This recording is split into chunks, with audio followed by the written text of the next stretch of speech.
Hello बच्चों, I hope कि आप अपने घरों में बिल्कुल स्वस्थ हैं और अच्छी तरह से ऑनलाइन कक्षाओं में पढ़ाई कर रहे हैं। पिछले वीडियो में हमने पढ़ा था कि किस प्रकार जो है दूरियों का मापन किया जाता है और हमें दूरी का मापन करते समय किन किन मात्रों का इस्तेमाल करना चाहिए, किस प्रकार मात्रकों का इस्तेमाल करना चाहिए। अगर मात्रक हमारा पैमाना टूटा हुआ है तो हमें कौन सी जगह से मापना चाहिए, ठीक है, वो हमने सब लास्ट वीडियो में पढ़ा था। और क्या क्या सावधानियाँ बरतनी चाहिए वो भी हमने पढ़ा था। आज हम इस वीडियो में पढ़ेंगे किसी वक्र रेखा की लंबाई का मापन किस प्रकार किया जाता है। हमारे चारों ओर की गतिशील वस्तुएं कौन कौन सी होती हैं वो हम इस चैप्टर में पढ़ेंगे। तो चलिए शुरू करते हैं। किसी वक्र रेखा की लंबाई किस प्रकार मापी जाती है वो हम देखते हैं। देखिए, किसी वक्र रेखा की लंबाई, वक्र मतलब टेढ़ी मेढ़ी रेखा, इसको बोलते हैं वक्र रेखा। ये हुई वक्र रेखा, टेढ़ी मेढ़ी। अब सीधी हो तो हम माप सकते हैं आराम से। ये वक्र रेखा कैसे मापनी है वो देखते हैं। तो किसी वक्र रेखा की लंबाई सीधे ही मीटर के पैमाने का उपयोग करके नहीं माप सकते, आपको पता ही है। अब वक्र रेखा की लंबाई मापने के लिए हम धागे का उपयोग कर सकते हैं। इसका उपयोग कर सकते हैं, धागे का इस्तेमाल हम कर सकते हैं। चलिए कैसे करते हैं देखते हैं। अब देखिए, चित्र जो है क्रियाकलाप हम ये करते हैं जो चित्र में दिखाया गया है ना 10.10, इसको हम करेंगे। चलिए पहले हम पढ़ लेते हैं किस प्रकार करना है। वक्र रेखा AB की लंबाई मापने के लिए किसी धागे का उपयोग कीजिए। ठीक है, ये वक्र रेखा है आपकी, इस प्रकार मान लीजिए ये A पॉइंट है, ये आपका B पॉइंट है। तो इसकी लंबाई मापने के लिए एक धागे का इस्तेमाल करेंगे। अब हम क्या करेंगे, धागे के एक सिरे पर गांठ बांध देंगे और इस गांठ को हम कहाँ रख देंगे, बिंदु A के पास यहाँ रख देंगे हम। ठीक है, फिर हम क्या करेंगे, अपने इस धागे को अपनी उंगली की अंगूठे से तना हुआ रखकर इसे छोटे छोटे भाग को रेखा के अनुदिश रखेंगे। यानी हम यहाँ से उंगली से पकड़ लेंगे, फिर यहाँ से यहाँ तक करेंगे, फिर यहाँ से यहाँ तक इस तरह से कर लेंगे। अब अपने दूसरे हाथ से धागे के थोड़े और भाग को वक्र रेखा के अनुदिश फैलाएंगे। जैसे यहाँ से यहाँ फैलाएंगे, फिर यहाँ पकड़ लेंगे, तो उसके बाद यहाँ तक फैलाएंगे। तो इस प्रकार जो है हम करते हुए बिंदु B तक पहुँच जाएंगे। ठीक है, तो जब हम बिंदु B तक पहुँचेंगे तो धागे का जो भाग बिंदु B तक पहुँचा वहाँ हम उसको निशान लगा देंगे धागे के ऊपर। फिर हम धागे को क्या करेंगे, सीधा करेंगे और इस सीधे धागे को हम फिर मीटर पैमाने की सहायता से फैलाकर उसके द्वारा जो गांठ हमने बांधी थी धागे के पहले वाले भाग में, वहाँ से जहाँ हम अंतिम सिरे में इसको निशान लगाया वहाँ तक क्या करेंगे, माप लेंगे। तो हम क्या कहेंगे, फिर इस प्रकार हम इसको दूरी, जो वक्र रेखा की कोई वस्तु है, कोई दूरी है, उसको माप सकते हैं। ठीक है, तो ये आपकी दूरी होगी, जैसे आपका चित्र दिखाई दे रहा है ना, इस प्रकार मापेंगे। यानी एक दूरी है तो यहाँ हम एक निशान लगा दिया यहाँ से यहाँ तक, फिर यहाँ से यहाँ तक हाथ से पकड़ते हुए हम इसको पूरा मापेंगे एक एक जगह तक। और जितनी यह दूरी आती है फिर इसको हम मीटर पैमाने सीधा होता है, तो मीटर पैमाने के सीधा करेंगे। फिर इसको हम धागे को वहाँ से मापेंगे। धागे की जितनी दूरी आई उतनी ही दूरी आपकी इस वक्र रेखा की होगी। तो इस प्रकार हम किसी भी वक्र रेखा के मापन जो है धागों की सहायता से कर सकते हैं।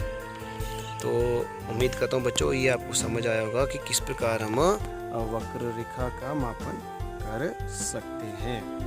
ठीक है, अब वक्र रेखा हुई, चलो वक्र रेखा है तो कोई वक्र रेखीय पात है। मान लीजिए कोई आपके घरों में ऐसी चीज़ है जो ऐसी टेढ़ी मेढ़ी है, तो उसका मापन कैसे करेंगे, उसका मापन हम ऐसे ही करेंगे जैसे मैंने आपको बताया। हम धागा ले लेंगे और उस अब ये मान लीजिए, फिर से आपको बताता हूँ दोबारा से। आपका ये यहाँ से ऐसे ऐसे कोई चीज़ है इधर को, ठीक है, ये आपका A है, ये आपका पॉइंट B है। अब आपने A से B तक की दूरी मापनी है तो उसके लिए आपको धागा लेने का आवश्यकता पड़ेगी। आप क्या करेंगे, देखिए बच्चों, एक धागा लेंगे। ठीक है, एक धागे के एक सिरे पे हम गांठ बांधेंगे, यहाँ जैसे बांधी गांठ हमने। अब गांठ को हम A बिंदु पे रख लिया, फिर हम उस धागे को यहाँ पे अंगूठा लगाएंगे, यहाँ पे अंगूठे से दबा कर आगे करेंगे यहाँ तक कर लिया। ठीक है, फिर यहाँ से छोड़ के यहाँ अंगूठा रखेंगे, यहाँ से हमने यहाँ तक कर लिया, यहाँ अंगूठा रखेंगे, फिर उसके बाद इस तरह से ऐसे कर लेंगे। इस तरह से आगे करेंगे, फिर यहाँ अंगूठा रख के इसको आगे तक चलेंगे, फिर यहाँ अंगूठा रखेंगे, फिर इसको ऐसे कर लेंगे, यहाँ अंगूठा रखेंगे, फिर इसको यहाँ तक। तो इस तरह से करते हुए हम यहाँ तक पहुँच जाएंगे, और जहाँ धागा बी तक पहुँचा उस धागे पे हम निशान लगा लेंगे। धागा तो लंबा होगा, लेकिन आप इस धागे तक यहाँ तक निशान लगा लेंगे। फिर क्या करेंगे, फिर ये मान लीजिए मीटर का पैमाना है सीधा, वो तो सीधा ही होता है। फिर इस धागे को ए से लेकर बी तक आप इसको यहाँ से यहाँ फैलाएंगे सीधा। जितना ये आता है इस पे लंबाई उसकी वो हम माप लेंगे, तो वो दूरी होगी आपकी इस वक्रीय पाथ की या वक्र रेखा पाथ की या वक्र की दूरी या लंबाई। इस प्रकार हम इससे इस वक्रीय रेखीय पाथ की दूरी माप सकते हैं। ठीक है बच्चों, तो उम्मीद करता हूँ ये आपको अच्छी तरह समझ आया होगा। अब चलिए हम पढ़ते हैं हमारे चारों ओर की गतिशील वस्तुएं। गतिशील वस्तुएं क्या होती हैं, जो वस्तुएं गति कर रही हैं। ये हम पहले पढ़ चुके हैं गति क्या होती है, हमारे शरीर में गतियाँ किस प्रकार करती है हमने पीछे पढ़ लिया था। तो गतिशील वस्तुएं वे होती हैं जो गति की अवस्था में होती हैं, गति कर रही होती हैं। तो अब हमने क्या करना है, हमारे चारों ओर की गतिशील वस्तुएं उनके बारे में पढ़ना है। तो आप उन वस्तुओं के बारे में सोचिए जो हाल में ही आपने देखी हो, और 10.4 सारणी दी है उसमें भरिए। 10.4 सारणी कौन सी है, ये देखिए। घर अब विराम वस्तु है और गतिशील वस्तु है, तो आप यहाँ लिख सकते हैं घर में कौन कौन सी वस्तु आपकी विराम अवस्था में थी, उनका नाम यहाँ लिख सकते हैं। ठीक है, तो घर में विराम अवस्था है मेज़। ठीक है, मेज़ घर में विराम अवस्था में खड़ी है, वो गति नहीं करती है ना, पता है आपको। घड़ी है, अब घड़ी तो विराम अवस्था में जरूर है, लेकिन उसमें गतिशील वस्तु क्या है। ठीक है, अब देखो विराम अवस्था देखिए दोबारा से, ये जो सारणी बनी ना 10.4, यहाँ पे दिए विराम अवस्था वाली और यहाँ पे गतिशील वस्तु। तो घर आपका विराम अवस्था में है, बिल्कुल है, घर नहीं दौड़ता, लेकिन घर के आसपास चिड़िया उड़ रही है, वो आपकी गतिशील है। ठीक है, मेज आपका विराम अवस्था में, बिल्कुल। घड़ी की सुइयाँ, अब घड़ी भी आपकी विराम अवस्था में होती है, लेकिन घड़ी के अंदर की जो सुइयाँ होती है वो चल रही होती है, सेकंड की सुई, वो आपकी गतिशील होती है। इस प्रकार और कौन सा होगा उदाहरण आपका, बताइए। पेड़ भी हंसता है, पेड़ विराम अवस्था में वो गति नहीं करता, लेकिन पेड़ की टहनियाँ और पत्तियाँ जो है हवा से हिल के गति कर रहती हैं। तो इस प्रकार जो है आप एक सूची बना सकते हैं अपने आसपास की गतिशील और विराम अवस्था वाली वस्तुओं की। ठीक है, अब देखिए विराम अवस्था और गतिशील अवस्था की जो सूची बना सकते हैं आप, वो देखिए। अब आपका स्कूल का बस्ता है, स्कूल का बैग है, मच्छर है, मेज है, डेस्कों पर बैठे व्यक्ति हैं, इधर उधर जाते लोग हैं, इनके अतिरिक्त तितलियां, कुत्ते, गाय, आपका हाथ, छोटा बच्चा, जल में मछली, घर, फैक्ट्री, पत्थर, घोड़ा, गेंद, आपका बैट बॉल जिसे आप खेलते हो, चलती रेलगाड़ी, सिलाई मशीन, दीवार, घड़ी, घड़ी की सुइयाँ, ये सभी चीज़ें जो है आपकी विराम अवस्था और गतिशील अवस्था में लिस्ट में आ सकते हैं। तो इनकी सूची आप बना सकते हो। ठीक है, इस प्रकार इनको आप कर सकते हो। अब इन वस्तुओं में से जो हमने यहाँ की कौन कौन सी गतिशील है, कौन सी विराम अवस्था में है, यह आपने छांटना है और सुनिश्चित करना है कि ये वस्तु विराम अवस्था में है और यह गतिशील अवस्था में है। ठीक है, तो आप जब ये कर लोगे तो आप क्या देखोगे कि चिड़िया कुछ समय के पश्चात अपने पहले वाले स्थान पर दिखाई नहीं देती। इसका मतलब वह उड़ती है और गतिशील होती है। ठीक है, वह गतिशील रहती है। जबकि मेज है वो हमेशा एक स्थान पर रहेगा जब तक आप उसको अपने आप नहीं उठाएंगे। तो मेज क्या है, विराम अवस्था में।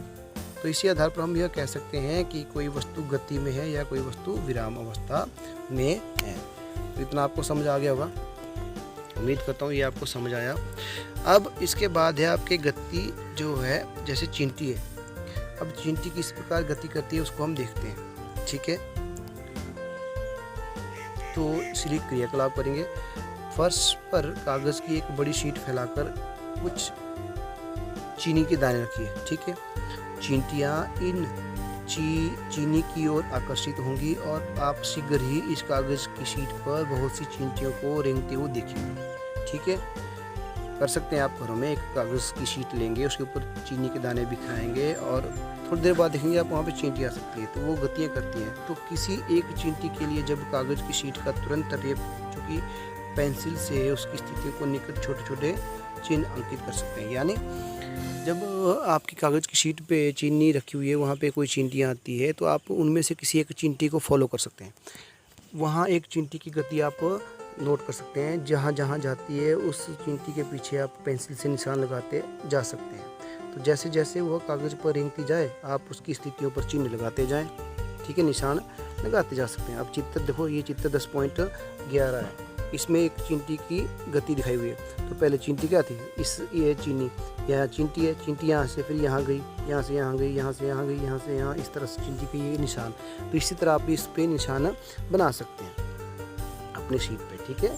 तो कुछ समय पश्चात कागज़ की शीट को इधर उधर हिलाकर हम इस चीनी के वो चींटियों को हटा सकते हैं, हटा देंगे। फिर हम क्या करेंगे, जो विभिन्न बिंदु हमने लगाए थे उनको अपने कागज़ पर अंकित किए थे, उनको हम तीरों के द्वारा या लाइन के द्वारा जोड़कर चींटी की गति की दिशा को बनाएंगे। अब वह जिस बिंदु से अपने होते हुए गई उस पर हम अंकित करेंगे और कुछ सेकंडों में हम समय अंतराल में ही चींटी ने कहाँ कहाँ गति की यह दर्शा देंगे। दर्शा सकते हो आप, बिल्कुल आप कागज़ में बता सकते हो कि चींटी कहाँ कहाँ गई है। तो किसी वस्तु की स्थिति किस प्रकार परिवर्तित होती है यह दिखाई दे सकती है, इसे हम मान सकते हैं। अब जो क्रियाकलाप 5 में वस्तुओं के समूह हमने अपने बनाए थे, उसमें अपने घड़ी, सिलाई मशीन अथवा बिजली का पंखा जैसे वस्तुओं को किस समूह में रखा था, गतिशील या स्थिर अवस्था में। तो ये क्या है, अब जैसे बिजली का पंखा है, खुद तो गतिशील नहीं है पर बिजली की जो ब्लेड है वो गतिशील है। तो क्या ये वस्तुएं एक स्थान से दूसरे स्थान तक गति कर रही हैं? नहीं। क्या आपने इनके किसी भाग को गति करते हुए देखा? बिल्कुल, इनके पंखे होते हैं, पंखियों की पत्तियाँ होती है, गति कर रही होती है, घड़ी की सुइयाँ गति कर रही होती हैं, तो ये गति करती है। अब ये गति है कैसी, किस प्रकार की यह गति है? यह गति क्या रेलगाड़ियों की गति की तरह है? क्या यह बस की गति की तरह है? नहीं, ये गति थोड़ा अलग है। इन गति को हमें समझने की आवश्यकता है, जिसे हम अगले वीडियो में समझेंगे। गति के प्रकार टॉपिक में हम अगले वीडियो में पढ़ेंगे गति कितने प्रकार की होती है, ठीक है बच्चों। तो आज के वीडियो का टॉपिक यहीं ख़त्म होता है। चलिए अब बढ़ते हैं आज के वीडियो के टॉपिक से संबंधित कार्यपत्र की तरफ, और उसमें देखते हैं आपको कौन कौन से प्रश्न आते हैं। कार्यपत्रक में आपको 2 प्रश्न दूंगा जो आपने होमवर्क के रूप में करने हैं। तो चलिए बढ़ते हैं आज के कार्यपत्र की तरफ। तो देखिए बच्चों, आज का कार्यपत्रक आपका ये रहेगा। आज के कार्यपत्रक में आपका पहला प्रश्न है, किसी वक्र रेखा की लंबाई आप किस प्रकार माप सकते हैं। ये मैंने आपको भली भांति जब आपको पढ़ाया है पीछे तो आपको बताया हुआ है, तो आपने इसका उत्तर देना है। दूसरा प्रश्न आपका आज का होमवर्क या कार्यपत्र के रूप में है, वो है आपने आसपास की विराम व गतिशील वस्तुओं की सूची बनाओ। आपके आसपास की जो विराम अवस्था में है और गतिशील की अवस्था में है, यानी गति कर रही हैं, उनकी आपने सूची बनानी है। तो ये आज आपका कार्यपत्रक रहेगा, आज का आपका विज्ञान का होमवर्क रहेगा। उम्मीद है बच्चों आपको ये वीडियो अच्छी तरह से समझ आया होगा। आपने अपने कार्यपत्रक में जो क्या क्या करना है वो भी आपने नोट किया होगा। अगर आप इस वीडियो के माध्यम से नहीं कर पा रहे हैं तो आप इसको यहाँ पे पॉज कर सकते हैं। ड्यूरिंग जब आप इसको लिखना चाहोगे तो इसको पॉज कर सकते हैं यहाँ पे, और आज के प्रश्न को नोट कर सकते हैं। तो चलिए बच्चों, इस वीडियो को यहीं ख़त्म करते हैं। मिलते हैं अगले वीडियो में अगले टॉपिक के साथ।